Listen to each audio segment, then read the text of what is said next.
코코벨 스마일 텔레콤. 친절한 서비스, 착한 가격, 다양한 플랜. 코코벨 스마일 텔레콤. 코키텔남센터 1분 거리. 코코벨 스마일 텔레콤. 한인벨 공식 대리점. 코코벨 스마일 텔레콤.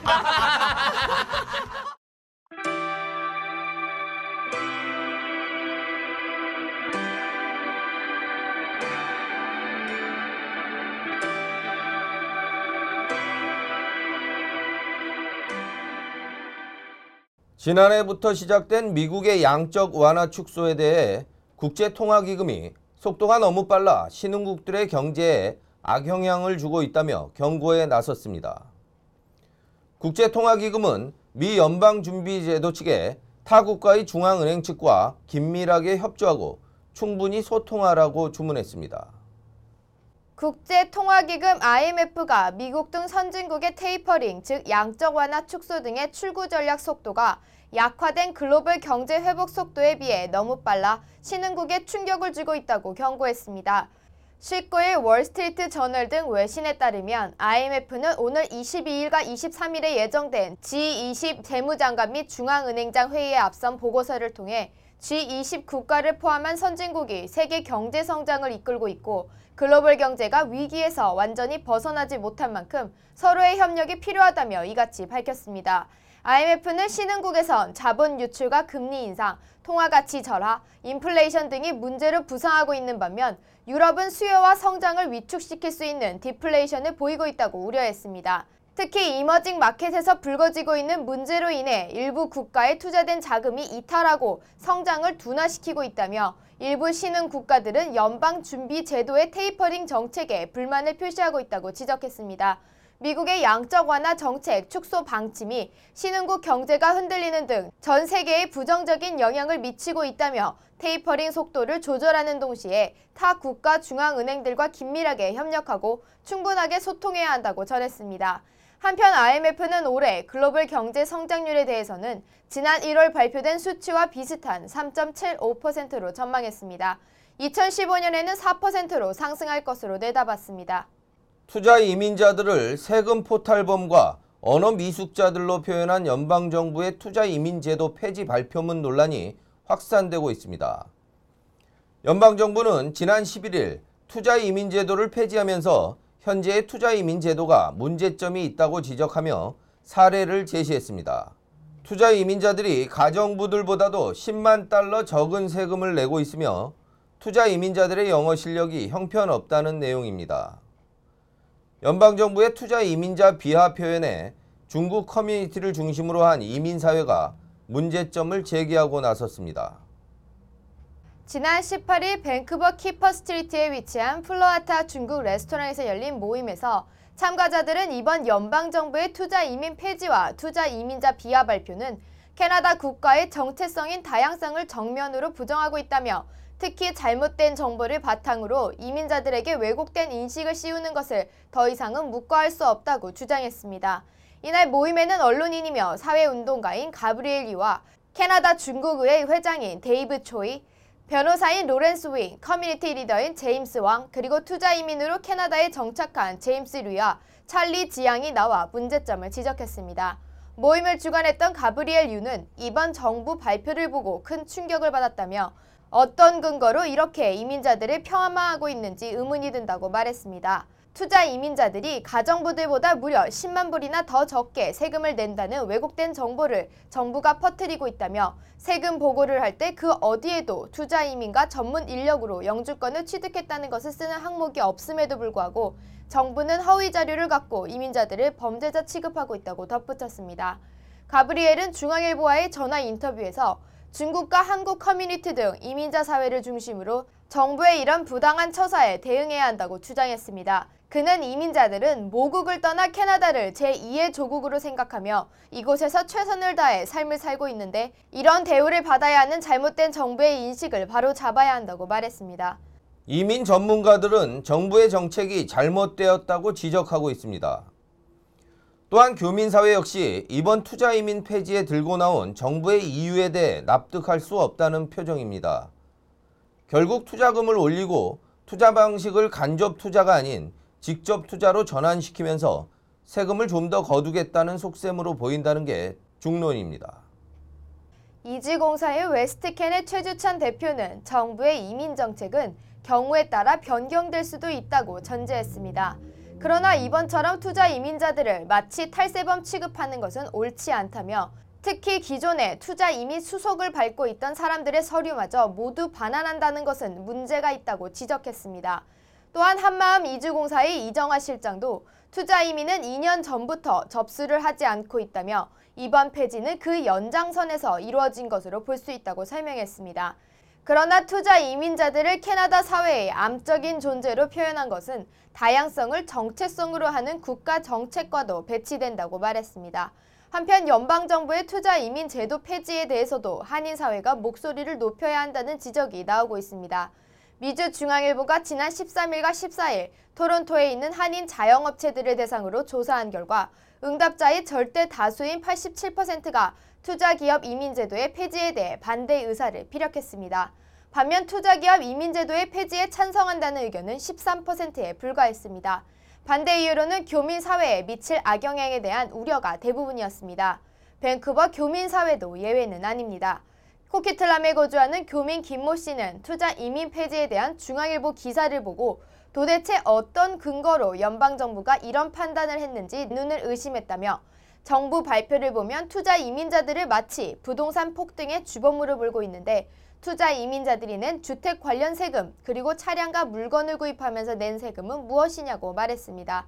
서리 거주교민 박모 씨는 중국 커뮤니티도 이번 정부 발표에 대해 입장을 정리한 것으로 안다며 밴쿠버 한인사회도 정부의 이민자들을 무시하는 이번 견해에 대한 입장을 발표해야 한다고 주장했습니다. 체감적으로 느껴오던 한국 이민자와 유학생 수가 감소하고 있다는 것이 한국의 외교통상부 통계 자료에서 확인됐습니다.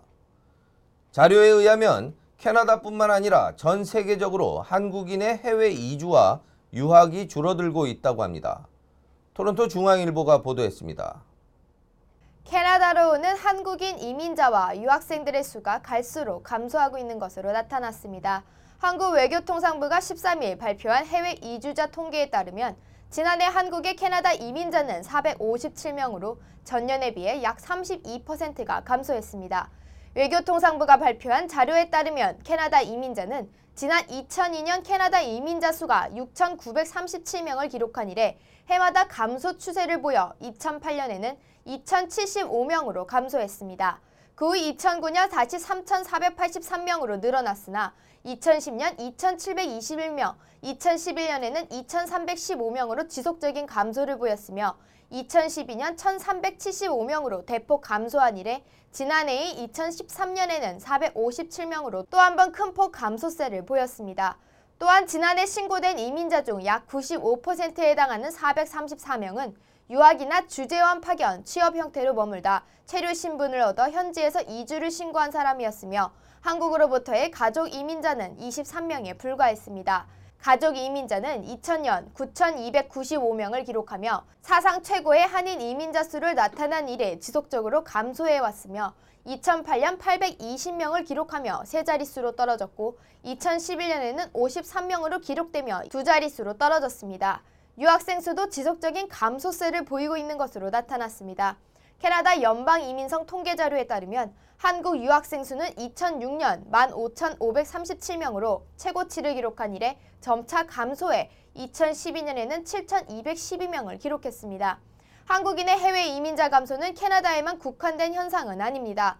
지난해 한국인은 전 세계적으로 8,718명이 해외 이주 신고를 했으며 이는 2012년에 15,323명에 비해 43%나 줄어든 수치입니다. 국가별로 살펴본 한인 이민자 수는 미국 3,185명, 호주 199명, 뉴질랜드 114명, 라틴 아메리카 297명, 기타 4,466명 등으로 파악됐습니다.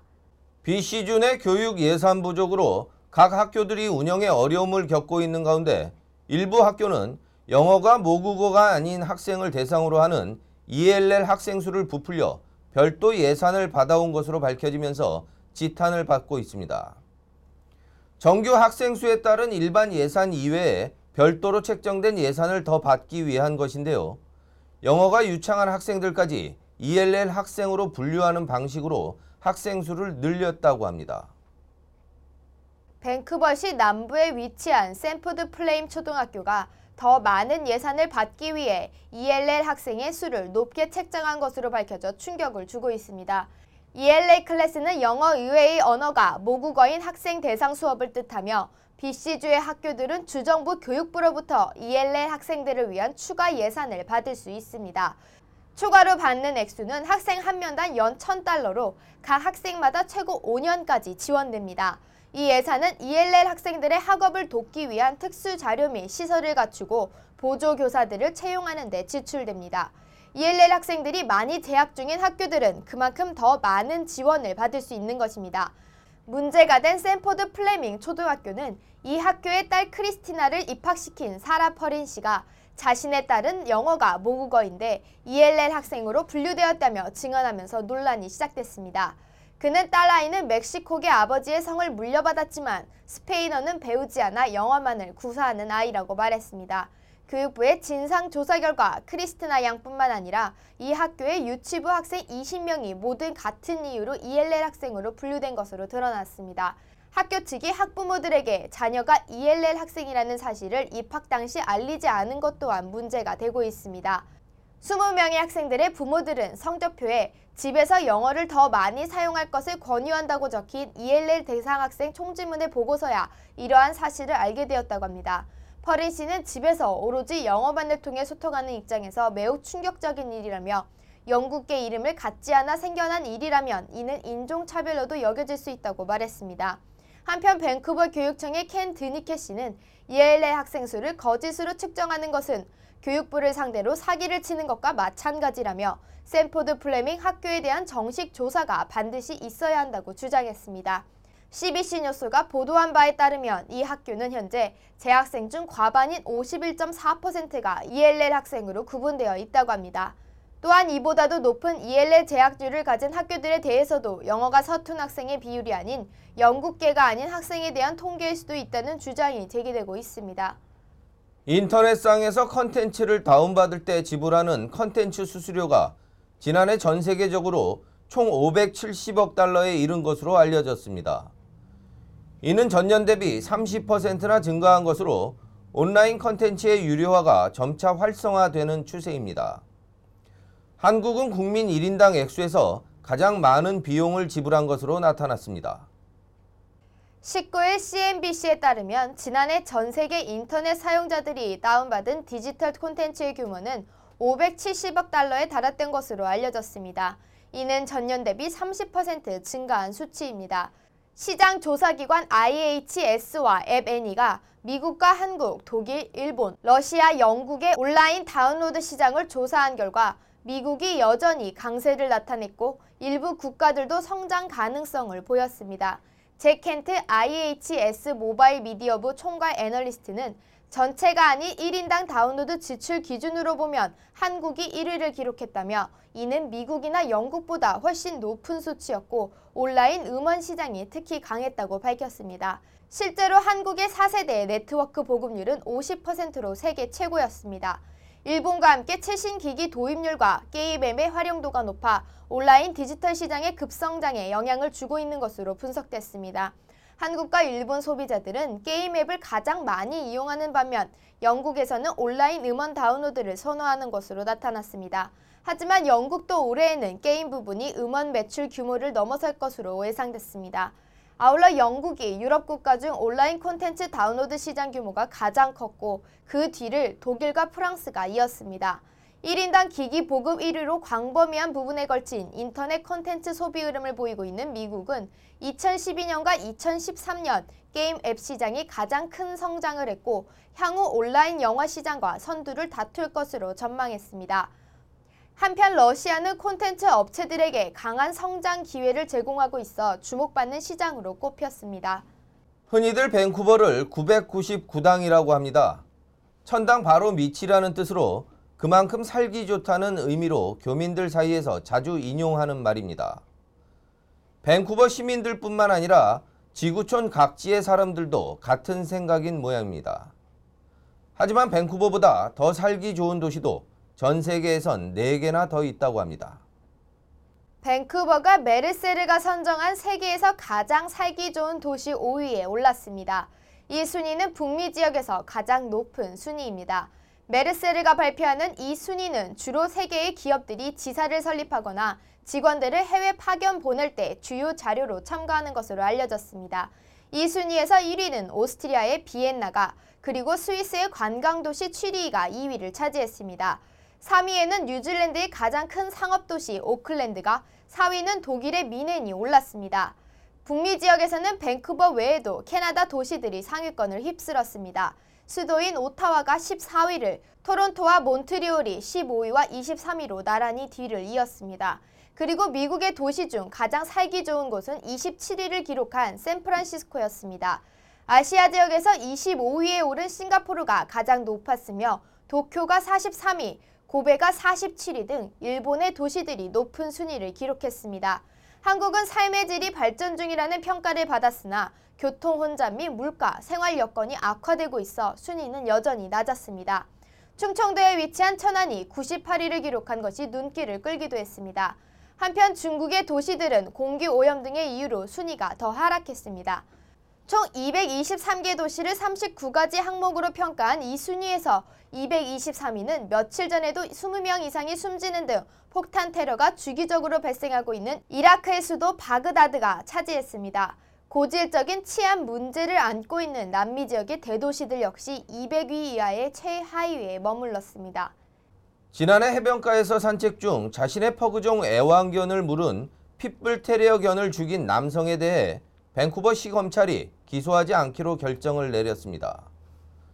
밴쿠버시 측은 그를 고소할 근거가 충분치 않다고 밝혔으며 핏불견의 주인은 동물학대의 문제성을 시 측이 무시했다며 결정에 실망했다고 밝혔습니다. 지난해 11월 밴쿠버의 키칠라누 해변에서 발생한 핏불 사망 사건에 대해 밴쿠버시가 핏불을 죽인 남성에게 어떠한 처벌이나 고소도 없을 것이라고 발표했습니다. 사고는 지난해 11월 20일 낮에 일어났는데 여성과 산책 중이던 핏불 판도라가 노년 남성과 산책 중인 퍼그의 목을 물면서 발생했었습니다. 두 주인의 노력에도 판도라를 말리지 못하자 남성이 문구형 칼을 꺼내 판도라를 여러 차례 찔러 죽인 것입니다. 사건 후 핏불견에 대한 위험성이 화제가 되자 죽은 핏불 테리어 판도라의 주인 에이미 씨는 자신의 어린 아이들과 함께 두어도 전혀 걱정하지 않을 정도로 온순한 개라며 판도라에 대해 편견을 갖지 말아달라는 글을 페이스북에 올리기도 했습니다. 또한 일부 애견인들은 당시 상황이 판도라를 죽음에 이르게 할 정도로 위급 상황이라고 여겨지지 않는다며 퍼그견과 산책 중이던 남성은 반드시 처벌받아야 한다고 주장하기도 했습니다. 특히 시민단체 허그어볼의 에이프릴 파시 씨는 사건이 핏불의 죽음으로 비극적으로 막을 내린 것은 핏불에 대해 오해하고 있는 퍼그 주인의 두려움이 원인이었다며 그가 과잉 반응을 했기 때문이라고 말했습니다. 에이프릴 파시는 핏불은 위험하다는 사회 편견이 사회의 주요 원인이라고 덧붙였습니다. 그러나 밴쿠버시 측은 시의 애완동물 관리 규정에 따르면 이 남성에게 처벌을 내릴 근거가 충분치 않다고 엘렌 거버 밴쿠버시 검사를 통해 밝혔습니다. 사고 당시 현장을 조사한 밴쿠버 경찰의 불기소 의견을 따른 것입니다. 거버 검사는 당시 핏불에게 물린 퍼그견이 목줄 없이 산책 중이었던 것이 사고가 일어난 원인 중의 하나지만 기소는 적절치 않다고 판단했다고 말했습니다. 이 소식을 전해들은 핏불견 판도라의 주인 에이미 씨는 이번 판결에 실망했지만 아직은 희망이 남아있다고 말했습니다. 그는 그동안 판도라를 지지해준 애견인들에게 잘못된 편견에서 비롯된 동물 학대의 문제성과 위험성을 알리는 편지를 시청에 보내달라고 요청했습니다. 북미즉 3국 정상회담에 참가한 버락 오바마 미국 대통령은 19일 캐나다와 멕시코 정상과 무역을 통해 경제를 활성화시키겠다는 방안에 집중 논의했다고 말했습니다. 오바마 대통령은 이날 멕시코 돌루카에서 스티븐 하퍼 캐나다 총리, 엘리케 페냐 니에토 멕시코 대통령과 정상회담을 한 뒤 북미 산업, 시민사회, 교육 분야 리더를 대상으로 이같이 밝혔습니다. 오바마 대통령은 3국은 무역 분야의 모든 마찰을 해결하기 원했다며 미국은 캐나다와 멕시코와 경제협력 강화를 위한 모든 유인책을 갖고 있다고 말했습니다. 그는 정상들은 3국 간 협력을 강화하기 위해 교환학생 제도를 더 장려하기로 했다고 전했습니다. 지난 가을에 교육 예산 삭감에 따른 대처 방안을 마련하지 못하고 있는 밴쿠버 교육청이 연중 휴교일을 2일 더 늘리는 방안을 고려 중이라고 합니다. 패티 바쿠스 교육청장은 예산이 늘어날 가능성이 없는 현재로서는 조금이라도 예산을 아낄 수 있는 방안을 모색해야 한다고 말했습니다. 이 안이 채택될 경우 하루 평균 수업 시간을 몇 분 늘려 한 해 동안의 총 수업 시간은 지금과 동일하게 유지합니다. 수업 시간이 줄어들 경우 교사들의 수입이 줄어들기 때문입니다. 바쿠스 청장은 예산을 아끼기 위해 교사들의 임금을 줄이려 한다는 오해는 없기 바란다고 덧붙였습니다. 밴쿠버 교육청은 이미 2주에 봄방학을 도입해 롱 위켄드에 휴일이 많이 발생하는 해에는 연중 휴교일이 지나치게 많다는 비난을 받은 바 있습니다. 휴교일이 늘어나면서 자연스럽게 학부모들의 지출이 함께 늘어나기 때문입니다. 바쿠스 청장은 학부형들의 어려움을 이해한다며 건의할 사항이 있다면 언제든 교육청 웹사이트에 의견을 남겨달라고 말했습니다. 밴쿠버 보건부가 일부 고등학교에서 진행되는 30시간 기하 체험을 두고 어린 학생들의 건강을 위협할 수 있다고 경고했습니다. 기하 체험은 배고픔에 대한 이해를 높임으로써 아프리카 지역 등의 높은 아동 빈곤율에 대한 심각성을 깨닫고 이들을 돕기 위한 기부 및 봉사활동 참여도를 높이기 위해 진행되고 있습니다. 그런데 보건부의 영양사 헬렌 영 씨는 기하 체험이 아직 신체가 성장 중인 10대들에게는 위험할 수 있으며 특히 스스로의 신체에 대한 인식, 즉 버디 이미지에도 나쁜 영향을 끼칠 수 있다고 말했습니다. 그는 다이어트에 민감한 여학생들에게 섭식 장애를 일으킬 수 있다고 경고했습니다. 기하 체험은 30시간 동안 단식하는 대신 물과 주스 등의 음료만을 허락한다며 이것은 과도한 체중 감량에 빠진 여학생들이 많이 이용하는 방식이라고 말했습니다. 헬렌 영 씨는 몸은 물론 정신적으로도 박탈감을 높여 오히려 폭식 내지는 폭식증으로 이어질 수 있다고 설명했습니다. 영 씨는 기하 체험 외에도 높은 빈곤율로 고통받는 지역에 도움이 될 수 있는 활동은 많이 있다고 주장했습니다. 또한 구호단체에서 활동을 할 수 있다며 체중 감량에 대한 압박이 높은 현재의 사회 분위기에서 기하 체험은 오히려 참가자들에게 악영향을 끼칠 수도 있다고 전했습니다. 세비 부정수급으로 정직 처분을 받은 캐나다 상원 의원이 수도 오타와 시내의 스트립쇼 업체의 매니저로 취직한 것으로 밝혀져 화제입니다. 아직 상원의원 신분을 유지한 채로 법원의 판결을 기다리고 있는 패트릭 브라조 상원의원은 정직 처분으로 3개월간 의정활동이 금지되었을 뿐만 아니라 세비 지급도 금지되어 소득이 전혀 없다고 합니다. 그는 얼마 전 새로운 직업을 구하겠다고 인터넷에 올린 바 있으며 모 신문사의 칼럼니스트로도 활동했으나 글이 너무 몽환적이고 현실적이지 못하다는 이유로 몇 번의 글을 남기도 해고되었습니다. 자신들의 가족을 부양해야 한다는 명목으로 스트립 댄서가 나오는 유흥업체의 매니저로 취직하면서 언론들의 집중적인 취재를 받은 것입니다. 언론들은 아직 상원의원 신분으로 스트립쇼 업체의 매니저가 된 패트릭 브라조 의원의 처신에 대한 비판적인 보도를 내보이고 있습니다. 캐나다 연방정부 외교부가 우크라이나 수도 키예프의 캐나다 대사관을 잠정 폐쇄했습니다. 지난 11월부터 계속된 반정부 시위와 이에 대한 정부의 과격 반응 때문입니다. 우크라이나는 경찰과 시위대 사이의 충돌로 지금까지 모두 25명이 사망하는 불안한 상황입니다.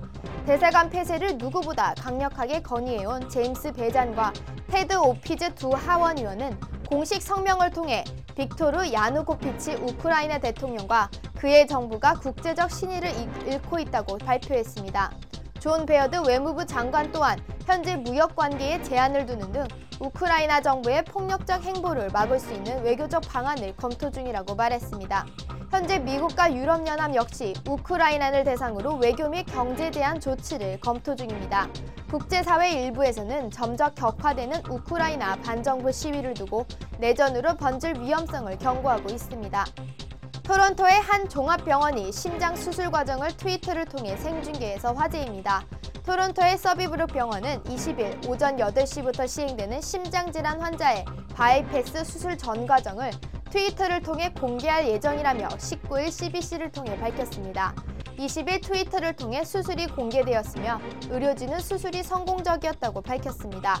병원 측은 수술 장면 사진과 짤막한 동영상을 전송했으며 일반 시민들의 궁금증 어린 댓글에 답변을 다는 성의도 보였습니다. 병원 측은 수술 장면의 공개는 일반 시민들에게 심장 질환과 관상 동맥증에 대해 알리려는 것이 목적이며 이를 통한 예방과 의료 지식을 알리기 위함이었다고 설명했습니다.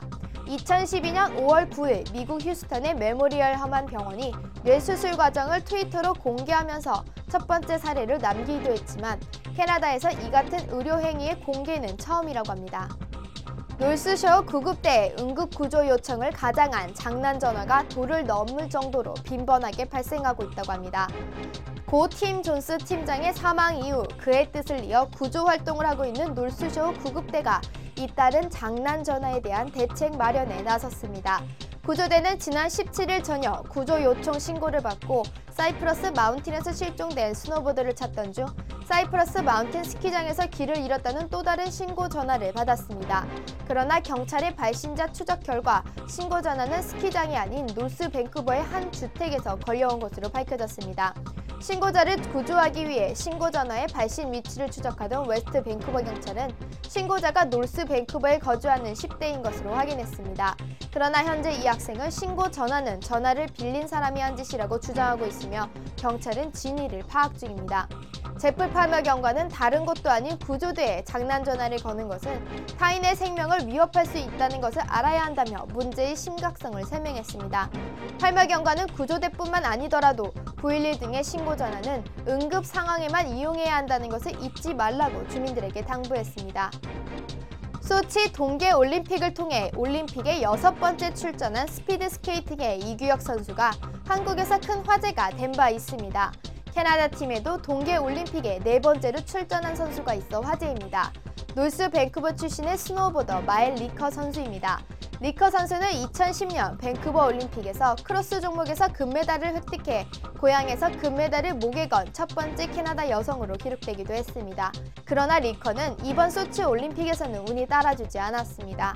올림픽 개막 3주 전 트레이닝 중 팔 부상을 입어 수술을 받았기 때문입니다.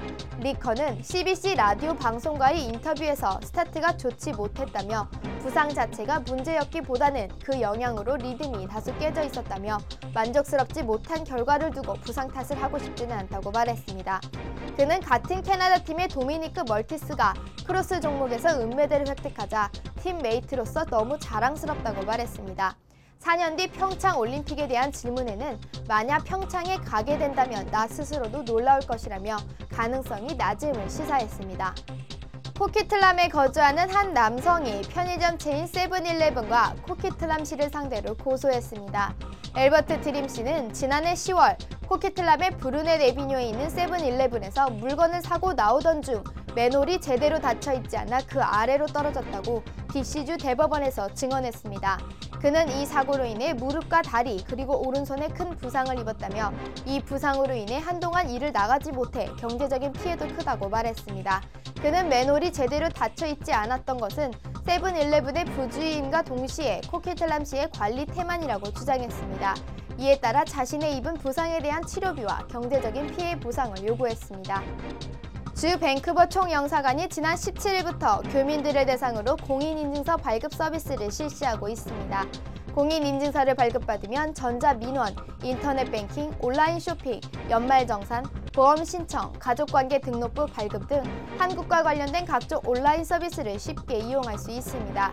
대리 신청이 안 되기 때문에 본인이 직접 총영사관을 방문해 신청해야 합니다. 신청 시에는 여권 및 영주권 카드 및 비자 원본을 준비해야 하며 신청 당일 발급받을 수 있다고 합니다. 웃으면 행복해집니다. 코코벨 스마일 텔레콤. 친절한 서비스, 착한 가격, 다양한 플랜, 코코벨 스마일 텔레콤. 코키텔람 센터 1분 거리, 코코벨 스마일 텔레콤. 한인벨 공식 대리점, 코코벨 스마일 텔레콤.